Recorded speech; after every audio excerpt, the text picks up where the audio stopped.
Olsen Dyhr, Claus Hjort refererede til den her undersøgelse, en Gallup-undersøgelse fra forleden. Danskerne er blevet mere liberale.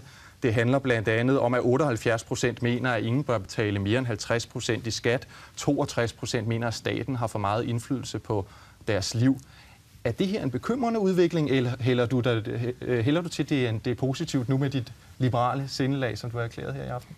Jamen, jeg synes, at der er elementer, der er bekymrende i den undersøgelse. Blandt andet, at danskerne synes, at staten blander sig for meget i deres liv. Jeg kunne godt tænke mig at vide, hvordan spørgsmålet er stillet.